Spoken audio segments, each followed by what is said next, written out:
ദുബായിൽ വാഹന ഉടമകൾക്ക് കൂടുതൽ സൗകര്യമൊരുക്കിക്കൊണ്ട് എമിറേറ്റിൽ പണമടച്ചുള്ള കൂടുതൽ പാർക്കിംഗ് കേന്ദ്രങ്ങൾ സ്ഥാപിച്ചു. പാർക്കിംഗ് ചെലവുകൾ കുറച്ച് കൂടുതൽ സമയം വാഹനങ്ങൾക്ക് പാർക്ക് ചെയ്യുന്നതിന് പുതിയ സബ്സ്ക്രിപ്ഷൻ താരിഫുകൾ അവതരിപ്പിച്ചു. ദുബായിലെ പൊതു പാർക്കിംഗ് കമ്പനിയായ പാർക്കിനാണ് പണമടച്ചുള്ള കൂടുതൽ പാർക്കിംഗ് കേന്ദ്രങ്ങൾ സ്ഥാപിച്ചത്. പുതിയ സബ്സ്ക്രിപ്ഷൻ താരിഫുകൾ തിരഞ്ഞെടുക്കുന്നതിന് സൗകര്യമൊരുക്കിയിട്ടുണ്ട്. 6 പുതിയ സബ്സ്ക്രിപ്ഷൻ താരിഫുകളാണ് നിലവിൽ വന്നത്. ഇതോടെ നേരത്തെയുള്ള 9 താരിഫുകളടക്കം നിലവിൽ 15 സബ്സ്ക്രിപ്ഷൻ താരിഫുകളായി.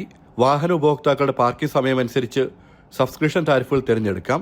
കുറഞ്ഞ പാർക്കിംഗ് നിരക്കുകളിൽ ദീർഘനേരം ഒരേ സ്ഥലത്ത് തന്നെ പാർക്ക് ചെയ്യാൻ സാധിക്കും വിധം 1 മാസം മുതൽ 1 വർഷം വരെ കാലയളവിലേക്ക് സബ്സ്ക്രിപ്ഷൻ തിരഞ്ഞെടുക്കാൻ സാധിക്കും. പാർക്കിംഗ് ആപ്പ് വഴിയോ വെബ്സൈറ്റ് വഴിയോ ഉപഭോക്താക്കൾക്ക് സബ്സ്ക്രൈബ് ചെയ്യാം. സബ്സ്ക്രിപ്ഷൻ തുക റീഫണ്ട് ചെയ്യാനും സാധിക്കില്ല. ഒന്നിലധികം വാഹനങ്ങളുടെ പേരിൽ ഒരാൾക്ക് സബ്സ്ക്രിപ്ഷൻ തിരഞ്ഞെടുക്കാനും കഴിയും. ജനം, ദുബായ്.